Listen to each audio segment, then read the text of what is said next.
ನಾವು ಯುದ್ಧ ಮುಂದುವರೆದಿದೆ. ಅಮೆರಿಕ ಎಚ್ಚರಿಕೆ ಬೆನ್ನಲ್ಲೇ 15 ಕಂಡೀಷನ್ಗಳನ್ನು ಒಪ್ಪಿಕೊಳ್ಳಲು ಇರಾನ್ ಮುಂದಾಗಿದೆಯಂತೆ. ಈ ಬಗ್ಗೆ ಟ್ರಂಪ್ ಸಂದರ್ಶನವೊಂದರಲ್ಲಿ ಹೇಳಿಕೆ ನೀಡಿದ್ದಾರೆ. ಅಮೆರಿಕ ಹಾಗೂ ಇರಾನ್ ಮಧ್ಯೆ ಉತ್ತಮ ಮಾತುಕತೆ ನಡೀತಾ ಇದೆ. ಈ ಪ್ರಕ್ರಿಯೆಗೆ ಬದ್ಧತೆಯ ಸಂಕೇತವಾಗಿ ಇರಾನ್ ಕೂಡ ದೊಡ್ಡ ಪ್ರಮಾಣದಲ್ಲಿ ತೈಲವನ್ನ ಪೂರೈಸಿದೆ ಅಂತ ಟ್ರಂಪ್ ಹೇಳಿದ್ದಾರೆ. ಇರಾನ್ ನಮಗೆ 10 ಹಡಗುಗಳಲ್ಲಿ ತೈಲ ನೀಡಿದೆ. ಇದೇ ಅವರು ಕೊಟ್ಟಂತಹ ಉಡುಗೊರೆ ಅಂದಿದ್ದಾರೆ.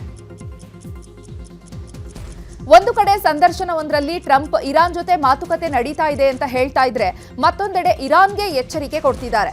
ಜೊತೆಗೆ ಇರಾನ್ ಮೇಲೆ ಭೂಸೇನೆಯನ್ನ ನುಗ್ಗಿಸಲು ಮಾಸ್ಟರ್ ಪ್ಲಾನ್ ಮಾಡಿದೆ. ಖಾರ್ಗ್ ದ್ವೀಪ, ನಟಾಂಜ್ ಪರಮಾಣು ಕೇಂದ್ರಗಳಲ್ಲಿ ಇರುವಂತಹ ಯುರೇನಿಯಂ ವಶಕ್ಕೆ ಪಡೆಯಲು ಟ್ರಂಪ್ ಭೂದಾಳಿಗೆ ಪ್ಲಾನ್ ಮಾಡಿದ್ದಾರೆ. ಇದಕ್ಕಾಗಿ 2000 ಸೈನಿಕರನ್ನ ರೆಡಿ ಮಾಡಿದ್ದಾರೆ. ಜೊತೆಗೆ ಹರ್ಮುಜ್ ಜಲಸಂಧಿಯಲ್ಲಿ ಮತ್ತಷ್ಟು ಸೈನಿಕರನ್ನ ಹೊತ್ತಂತಹ ನೌಕೆಗಳು ರೆಡಿಯಾಗಿವೆ. ಟ್ರಂಪ್ ಮಾತುಕತೆ ನಡೆಯುತ್ತಿದೆ ಅಂತ ಹೇಳ್ತಾ ಇದ್ರು. ಇರಾನ್ ಇಸ್ರೇಲ್ ಮೇಲೆ ದಾಳಿಯನ್ನ ಮುಂದುವರೆಸಿದೆ. ದಕ್ಷಿಣ ಇಸ್ರೇಲ್ನ ನಗೇವ್ ಪ್ರದೇಶದ ಮೇಲೆ ಇರಾನ್ ಕ್ಷಿಪಣಿ ದಾಳಿ ನಡೆಸಿದೆ. ಇರಾನ್ ಕ್ಷಿಪಣಿ ದಾಳಿಯಲ್ಲಿ ಪ್ರಮುಖ ಕೈಗಾರಿಕಾ ಘಟಕಗಳನ್ನು ಟಾರ್ಗೆಟ್ ಮಾಡಿ ಅಟ್ಯಾಕ್ ಮಾಡಲಾಗಿದೆ. ಪ್ರಮುಖವಾಗಿ ಅಮೋನಿಯಂ ಸಂಸ್ಕರಣಾ ಘಟಕ ಹಾಗೂ ರಾಸಾಯನಿಕ ಉತ್ಪಾದನಾ ಕೇಂದ್ರಗಳ ಮೇಲೆ ಇರಾನ್ ದಾಳಿ ನಡೆಸಿದೆ. ಈ ಹಿಂದೆ ಹಿಜ್ಬುಲ್ಲಾ ದಾಳಿಯಿಂದಾಗಿ ರಕ್ಷಿಸೋಕೆ ಈ ಕಾರ್ಖಾನೆಗಳನ್ನ ಹೈಫಾದಿಂದ ನೆಗೆವ್ಗೆ ಸ್ಥಳಾಂತರ ಮಾಡಲಾಗಿತ್ತು. ಸದ್ಯ ಇದೇ ಕಾರ್ಖಾನೆಗಳ ಮೇಲೆ ಇರಾನ್ ಅಟ್ಯಾಕ್ ಮಾಡಿದೆ. ಇನ್ನು ಇರಾನ್ ದಾಳಿ ಹಿನ್ನೆಲೆ ಮೊಳಗಿದ ಸೈರನ್ಗಳಿಂದ ಲಕ್ಷಾಂತರ ಜನರು ಆಶ್ರಯ ಕೇಂದ್ರಗಳತ್ತ ಓಡಿದ್ದಾರೆ. ಇಸ್ರೇಲ್ನ ದಾಳಿ ಮುಂದುವರೆಸಿರುವಂತಹ ಇರಾನ್ ಹೈಫಾ ನಗರದ ಮೇಲೆ ಕ್ಷಿಪಣಿಗಳಿಂದ ಅಟ್ಯಾಕ್ ನಡೆಸ್ತಾ ಇದೆ. ಹೈಫಾ ನಗರದಲ್ಲಿರುವಂತಹ ತೈಲ ಘಟಕದ ಮೇಲೆ ಇರಾನ್ ದಾಳಿ ಮಾಡಿದೆ. ತೈಲ ಘಟಕದಿಂದ ಕಪ್ಪು ಹೊಗೆ ಬರ್ತಿದೆ. ಇರಾನ್ ಹಾಗೂ ಅಮೆರಿಕ ವಾಯು ನೆಲೆಗಳ ಮೇಲೆ ಇರಾನ್ ಅಟ್ಯಾಕ್ ಅನ್ನು ಮುಂದುವರೆಸಿದೆ. ಈ ಮಧ್ಯೆ ಯುಎಸ್ ನೆಲೆಗಳಿರುವಂತಹ ಕುವೈತ್ ಮೇಲೆಯೂ ಇರಾನ್ ದಾಳಿ ಮುಂದುವರೆಸಿದೆ. ಈಗ ಒಂದು ಹೆಜ್ಜೆ ಮುಂದೆ ಹೋಗಿ ಕುವೈತ್ನ ವಿದ್ಯುತ್ ಉತ್ಪಾದನೆ ಮತ್ತು ನೀರು ಘಟಕದ ಮೇಲೆ ಇರಾನ್ ದಾಳಿ ನಡೆಸಿದೆ. ಕುವೈತ್ ಮೇಲೆ ಇರಾನ್ ನಡೆಸಿದ ದಾಳಿಯಲ್ಲಿ ಭಾರತೀಯ ಕಾರ್ಮಿಕನೊಬ್ಬರು ಮೃತಪಟ್ಟಿದ್ದಾರೆ. ಇರಾನ್ ದಾಳಿಯಲ್ಲಿ ಕುವೈತ್ನ ಪವರ್ ಸ್ಟೇಷನ್ ಮತ್ತು ಜಲಸ್ಥಾವರಗಳು ಹಾನಿಗೆ ಒಳಗಾಗಿದ್ದು, ಅಲ್ಲಿ ಕೆಲಸ ಮಾಡ್ತಿದ್ದ ಒಬ್ಬ ಭಾರತೀಯ ಉದ್ಯೋಗಿ ಮೃತಪಟ್ಟಿದ್ದಾರೆ. ಈ ಬಗ್ಗೆ ಕುವೈತ್ನ ವಿದ್ಯುತ್ ಮತ್ತು ನೀರು ಸರಬರಾಜು ಸಚಿವಾಲಯವು ಅಧಿಕೃತವಾಗಿ ಖಚಿತಪಡಿಸಿದೆ. ಇನ್ನು ಕುವೈತ್ನಲ್ಲಿ ಮೃತಪಟ್ಟ ಭಾರತೀಯನಿಗೆ ಕುವೈತ್ನಲ್ಲಿರುವಂತಹ ಭಾರತೀಯ ರಾಯಭಾರಿ ಕಚೇರಿ ಶೋಕ ವ್ಯಕ್ತಪಡಿಸಿದೆ. ಇತ್ತ ಇರಾನ್ ಮೇಲೆಯೂ ಇಸ್ರೇಲ್ ಭೀಕರ ದಾಳಿ ಮಾಡ್ತಾ ಇದೆ. ಇರಾನ್ನ ಕೋಂಡಾಬ್ನಲ್ಲಿರುವಂತಹ ಇರಾನ್ನ ವಿದ್ಯುತ್ ಸ್ಥಾವರ ಮತ್ತು ನೀರಿನ ಘಟಕದ ಮೇಲೆ ದಾಳಿ ಮಾಡಿದೆ. ಈ ಬಗ್ಗೆ ಅಂತಾರಾಷ್ಟ್ರೀಯ ಪರಮಾಣು ಶಕ್ತಿ ಸಂಸ್ಥೆ ಮಾಹಿತಿ ನೀಡಿದೆ. ಇರಾನ್ನ ಅರಾಕ್ನಲ್ಲಿರುವಂತಹ ನೀರಿನ ಘಟಕದ ಮೇಲೂ ಕೂಡ ಇಸ್ರೇಲ್ ಮಿಲಿಟರಿ ದಾಳಿ ಮಾಡಿದೆ. ಇನ್ನು ಹೆಜ್ಬುಲ್ಲಾ ಉಗ್ರರ ಬೇಟೆ ಮುಂದುವರಿಸಿದೆ ಅಂತ ಇಸ್ರೇಲ್ ಹೇಳಿದೆ. ಈ ಬಗ್ಗೆ ಇಸ್ರೇಲ್ ವಿಡಿಯೋವೊಂದನ್ನು ರಿಲೀಸ್ ಮಾಡಿದೆ. ಎಕ್ಸ್ನಲ್ಲಿ ಇಸ್ರೇಲ್ ಡಿಫೆನ್ಸ್ ಫೋರ್ಸ್ ವಿಡಿಯೋವೊಂದನ್ನು ಪೋಸ್ಟ್ ಮಾಡಿದ್ದು, ಲೆಬನಾನ್ನಲ್ಲಿ ಇಸ್ರೇಲ್ ದಾಳಿ ಮುಂದುವರೆದಿದೆ. ಹೆಜ್ಬುಲ್ಲಾ ಅಡಗು ತಾಣಗಳನ್ನು ಇಸ್ರೇಲಿ ಸೇನೆ ಪತ್ತೆ ಹಚ್ಚಿದ್ದು, 2 ಉಗ್ರರನ್ನ ಕೊಂದು ಹಾಕಿದ್ದೇವೆ ಎಂದಿದ್ದಾರೆ. ಇನ್ನು ಇರಾನ್ ಮೇಲೆ ದಾಳಿ ಮುಂದುವರೆಸಿರುವ ಇಸ್ರೇಲ್ ನಿರಂತರ ದಾಳಿ ಮಾಡ್ತಾ ಇದೆ. ತೆಬ್ರಿಜ್ನಲ್ಲಿರುವಂತಹ ಇರಾನ್ನ ಪೆಟ್ರೋಕೆಮಿಕಲ್ ಘಟಕದ ಮೇಲೆ ಇಸ್ರೇಲ್ ಸೇನೆ ದಾಳಿ ಮಾಡಿದೆ.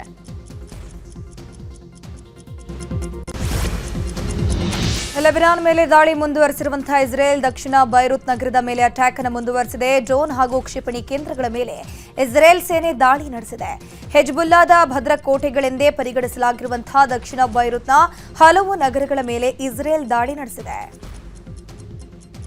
ಬೈರುತ್ನಲ್ಲಿರುವಂತಹ ಹೆಜ್ಬುಲ್ಲಾ ಕಚೇರಿ ಮೇಲೆ ಇಸ್ರೇಲ್ ಪಡೆ ದಾಳಿ ನಡೆಸಿದೆ. ಬೈರುತ್ನಲ್ಲಿರುವಂತಹ ಹೆಜ್ಬುಲ್ಲಾ ಕಚೇರಿಯನ್ನು ಗುರಿಯಾಗಿಸಿ ಇಸ್ರೇಲ್ ಅಟ್ಯಾಕ್ ಆಗಿರೋದು. ಇಸ್ರೇಲ್ ದಾಳಿಯಲ್ಲಿ ಓರ್ವ ಸೈನಿಕ ಸಾವನ್ನಪ್ಪಿದ್ದಾನೆ. ಇರಾಕ್ ಮೇಲೂ ಕೂಡ ಪ್ರಬಲ ದಾಳಿ ನಡೆದಿದೆ. ಇರಾಕ್ನ ಬಾಗ್ದಾದ್ ಏರ್ಪೋರ್ಟ್ ಮೇಲೆ ಕ್ಷಿಪಣಿ ದಾಳಿಯಾಗಿದೆ. ದಾಳಿಯಲ್ಲಿ ಇರಾಕ್ನ ಮಿಲಿಟರಿ ಸೇನಾ ವಿಮಾನ ನಾಶವಾಗಿದೆ. ದಾಳಿ ಮಾಡಿದವರು ಯಾರು ಅಂತ ಇರಾಕ್ನ ಅಧಿಕಾರಿಗಳು ಪತ್ತೆ ಮಾಡ್ತಿದ್ದಾರೆ.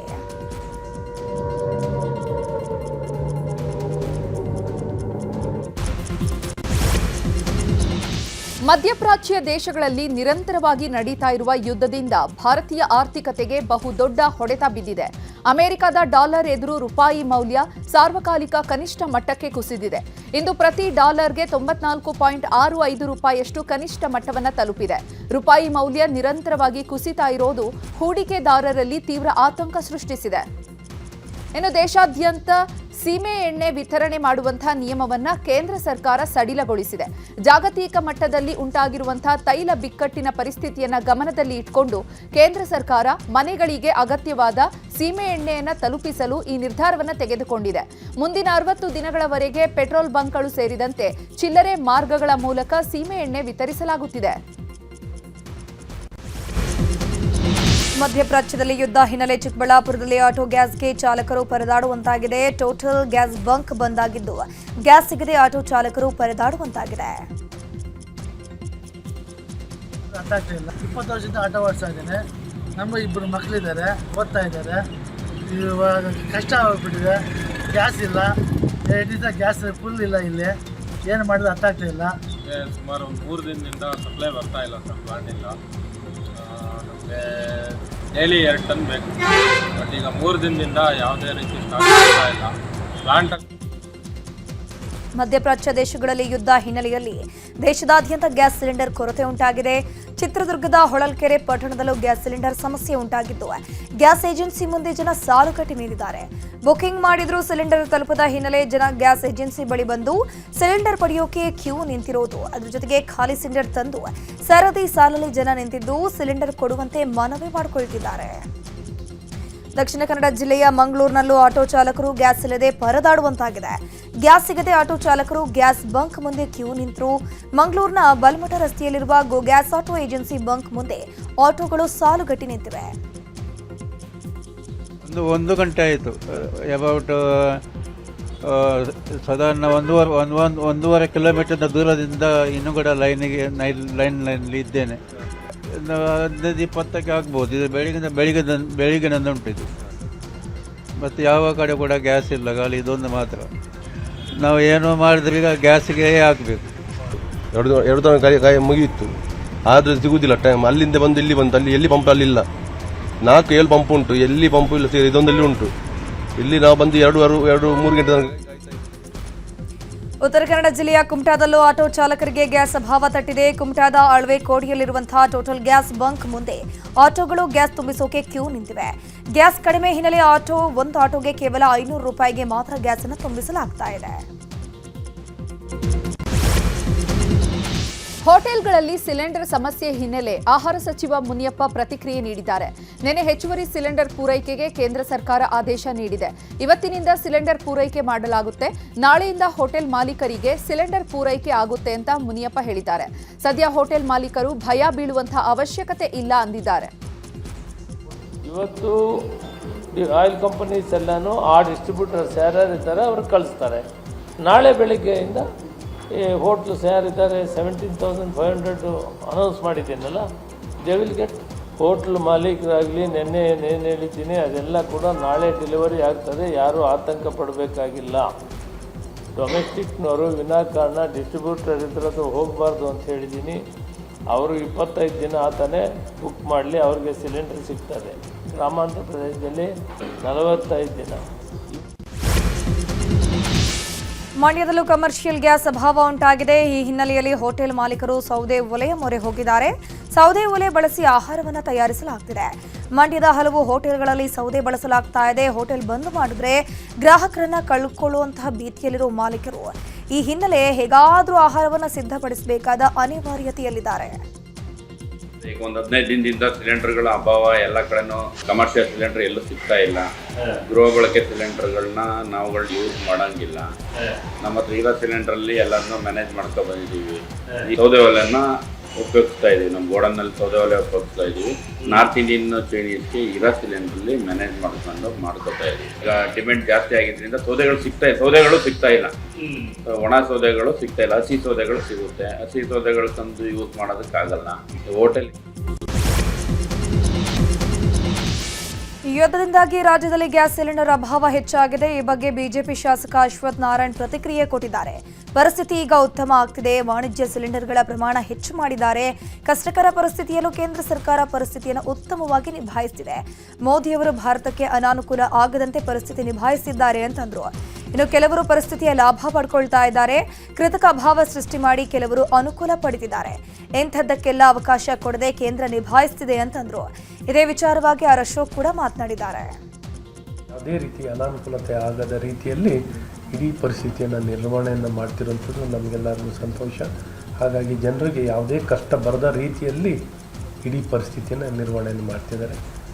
ಇದು ಏನೂ ಸಮಸ್ಯೆ ಆಗದ ರೀತಿಯಲ್ಲಿ ಎಲ್ಲರಿಗೂ ಗ್ಯಾಸ್ ಸಿಲಿಂಡರ್ಗಳು ಸಿಗೋ ರೀತಿಯಲ್ಲಿ ಈ ಪರಿಸ್ಥಿತಿಯನ್ನು ಅಡ್ವಾಂಟೇಜ್ ತಗೊಳ್ಳೋಕ್ಕೆ. ಈ ಸಮಸ್ಯೆ ಕರ್ನಾಟಕಕ್ಕೆ ಮಾತ್ರ ಇಲ್ಲ, ಪ್ರಪಂಚದಲ್ಲಿರುವಂಥ ಎಲ್ಲ ದೇಶಗಳಿಗೂ ಈ ಸಮಸ್ಯೆ ಇದೆ. ಎಲ್ಲ ದೇಶಗಳು ಹೇಗೆ ನಿಭಾಯಿಸ್ತಾ ಇದ್ದಾರೋ ಅದಕ್ಕಿಂತ ಹೆಚ್ಚಿನ ರೀತಿ ನರೇಂದ್ರ ಮೋದಿಯವರು ನಿಭಾಯಿಸ್ತಾ ಇದ್ದಾರೆ. ರಾಜಕೀಯ ಸುದ್ದಿಗಳನ್ನು ನೋಡೋಣ.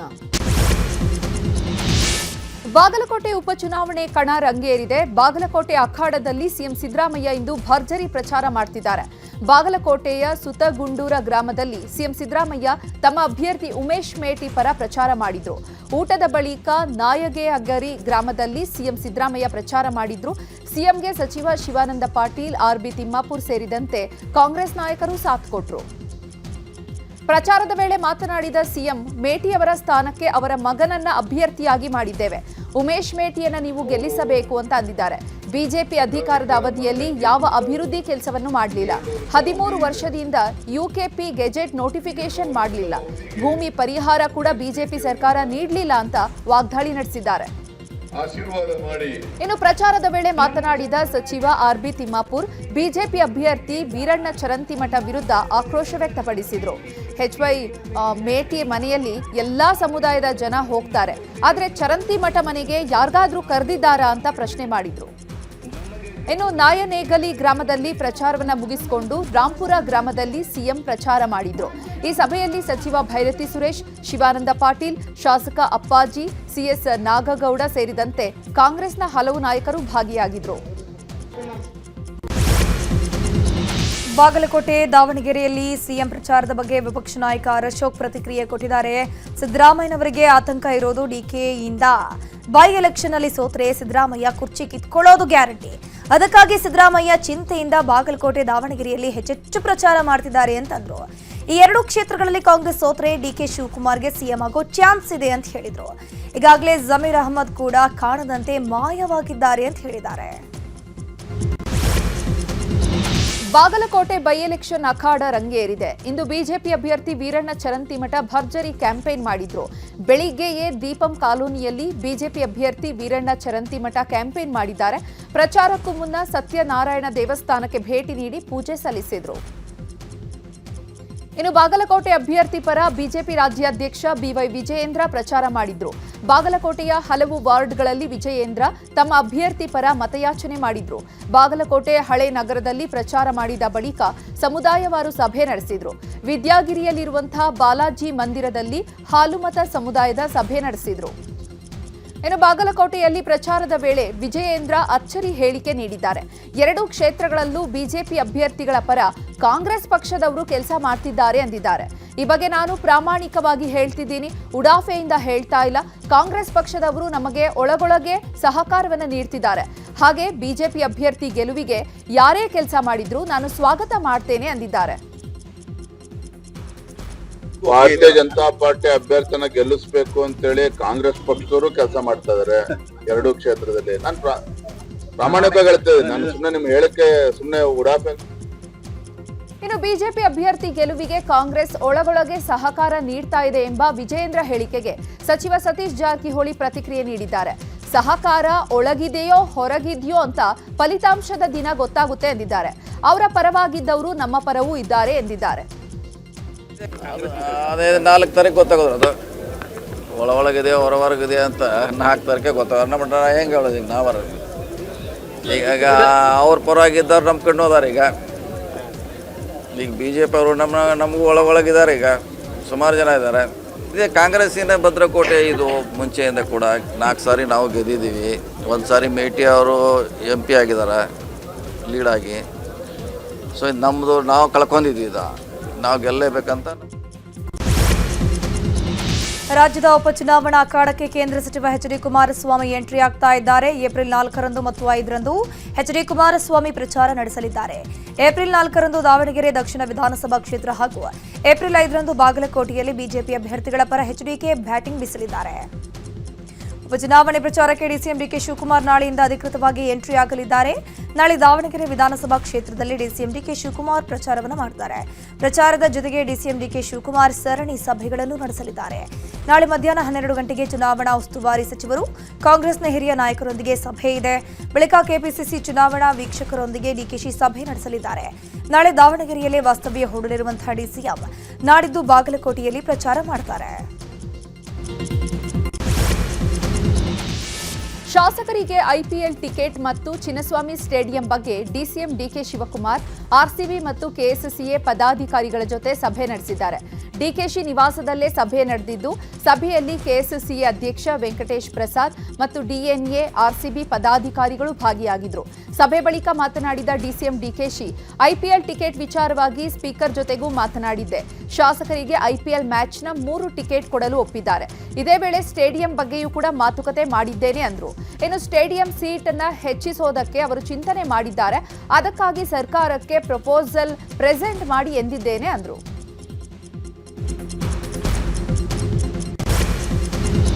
ಉತ್ತರ ಕನ್ನಡ ಜಿಲ್ಲೆಯ ಕಾರವಾರದ ಅನಮೋದ ಚೆಕ್ಪೋಸ್ಟ್ ಅಕ್ರಮ ಮದ್ಯ ಸಾಗಾಟ ಪತ್ತೆಯಾಗಿರುವುದು. ಸುಮಾರು 46,700 ರೂಪಾಯಿ ಮೌಲ್ಯದ 167 ಲೀಟರ್ ಮದ್ಯವನ್ನು ಸೀಸ್ ಮಾಡಲಾಗಿದೆ.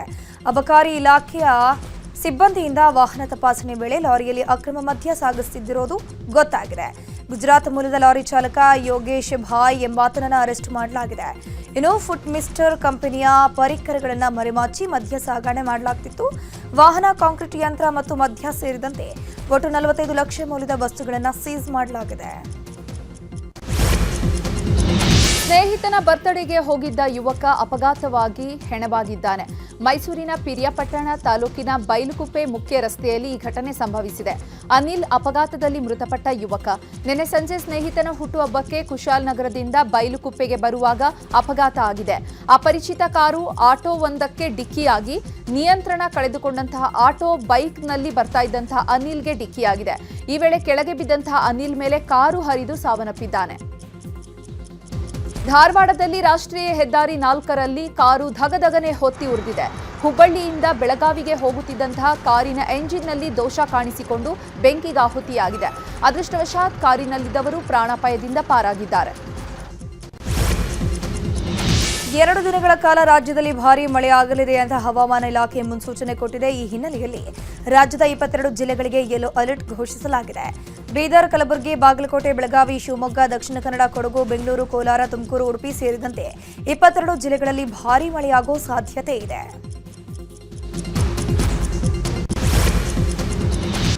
ಕ್ರೈಮ್ ಸುದ್ದಿಗಳನ್ನು ನೋಡೋಣ. ಆಂಧ್ರದ ವಿಶಾಖಪಟ್ಟಣಂನಲ್ಲಿ ಭಯಾನಕ ಘಟನೆ ನಡೆದಿದೆ. ನೌಕಾಪಡೆಯ ಉದ್ಯೋಗಿ ತನ್ನ ಪ್ರೇಯಸಿಯನ್ನ ಕೊಲೆ ಮಾಡಿ ದೇಹವನ್ನ 2 ಭಾಗ ಮಾಡಿ ಫ್ರಿಡ್ಜ್ನಲ್ಲಿ ಇಟ್ಟಿದ್ದಾನೆ. ರವೀಂದ್ರ ಎಂಬಾತ ಪತ್ನಿ ತವರು ಮನೆಗೆ ಹೋಗಿದ್ದ ವೇಳೆ ಪ್ರೇಯಸಿ ಮೌನಿಕಾಳನ್ನ ಮನೆಗೆ ಕರೆಸಿಕೊಂಡು ಆಕೆಯನ್ನ ಕೊಲೆ ಮಾಡಿದ್ದಾನೆ. ಕೊಲೆ ಮಾಡಿದ ನಂತರ ಆಕೆಯ ಮೃತದೇಹವನ್ನ 2 ತುಂಡು ಮಾಡಿ ಫ್ರಿಡ್ಜ್ನಲ್ಲಿ ಇಟ್ಟಿದ್ದಾನೆ. ಸದ್ಯ ಆರೋಪಿ ರವೀಂದ್ರನನ್ನ ಪೊಲೀಸರು ಅರೆಸ್ಟ್ ಮಾಡಿ ತನಿಖೆ ಮಾಡ್ತಿದ್ದಾರೆ. ಹುಡುಗಿಯ ವಿಚಾರವಾಗಿ ಜೈಲಿಗೆ ಹೋದರೂ ಬುದ್ಧಿ ಕಲಿಯದ ಪಾಗಲ್ ಪ್ರೇಮಿಯೊಬ್ಬ ಜೈಲಿಂದಲೇ ಅಪ್ರಾಪ್ತಿಗೆ ವಿಡಿಯೋ ಕಾಲ್ ಮಾಡಿ ಮಾನಸಿಕ ಹಿಂಸೆ ಕೊಟ್ಟಿದ್ದಾನೆ. ಪೋಕ್ಸೋ ಪ್ರಕರಣದಲ್ಲಿ ಧಾರವಾಡ ಜೈಲು ಸೇರಿರುವ ಮುಸ್ಲಿಂ ಆರೋಪಿ ಸಂತ್ರಸ್ತಿಗೆ ನಿತ್ಯ ಜೈಲಿನಿಂದಲೇ ವಿಡಿಯೋ ಕಾಲ್ ಮಾಡಿ ತನ್ನ ಪರವಾಗಿ ನ್ಯಾಯಾಲಯದಲ್ಲಿ ಮಾತನಾಡುವಂತೆ ಬೆದರಿಕೆ ಹಾಕ್ತಿದ್ದಾನಂತೆ. ದೇಶದ ಸುದ್ದಿಗಳನ್ನು ನೋಡೋಣ. ಬಿಹಾರ ಮುಖ್ಯಮಂತ್ರಿ ನಿತೀಶ್ ಕುಮಾರ್ ರಾಜ್ಯಸಭೆಗೆ ಆಯ್ಕೆಯಾದ ಹಿನ್ನೆಲೆ ಇಂದು ಎಂಎಲ್ಸಿ ಸ್ಥಾನಕ್ಕೆ ರಾಜೀನಾಮೆ ನೀಡಿದ್ದಾರೆ. ಆದರೆ ಇನ್ನೂ ಸಿಎಂ ಸ್ಥಾನಕ್ಕೆ ರಾಜೀನಾಮೆ ನೀಡದೇ ಇರೋದು ಕುತೂಹಲ ಮೂಡಿಸಿದೆ. ತಮಿಳುನಾಡು ವಿಧಾನಸಭೆ ಚುನಾವಣಾ ಅಖಾಡದಲ್ಲಿ ಇವತ್ತು ನಾಮಪತ್ರ ಭರಾಟೆ ಜೋರಾಗಿತ್ತು. ಕೊಳತ್ತೂರು ಕ್ಷೇತ್ರದ ಡಿಎಂಕೆ ಅಭ್ಯರ್ಥಿಯಾಗಿ ಮುಖ್ಯಮಂತ್ರಿ ಎಂಕೆ ಸ್ಟಾಲಿನ್ ನಾಮಪತ್ರ ಸಲ್ಲಿಕೆ ಮಾಡಿದ್ದಾರೆ. ಇನ್ನು ಡಿಎಂಕೆಗೆ ಎದುರಾಳಿಯಾಗಿರುವ ಟಿವಿಕೆ ಕೂಡ ಅಬ್ಬರದ ಪ್ರಚಾರ ಮಾಡ್ತಾ ಇದೆ. ಟಿವಿಕೆ ಮುಖ್ಯಸ್ಥ ನಟ ವಿಜಯ್ ಕೂಡ ಇವತ್ತು ನಾಮಪತ್ರ ಸಲ್ಲಿಕೆ ಮಾಡಿದ್ರು. ಪೆರಂಬೂರು ಮತ್ತು ತಿರುಚಿ ಪೂರ್ವ ಈ 2 ಕ್ಷೇತ್ರಗಳಲ್ಲಿ ವಿಜಯ್ ಸ್ಪರ್ಧೆ ಮಾಡ್ತಿದ್ದು ನಾಮಪತ್ರವನ್ನು ಸಲ್ಲಿಸಿದ್ದಾರೆ.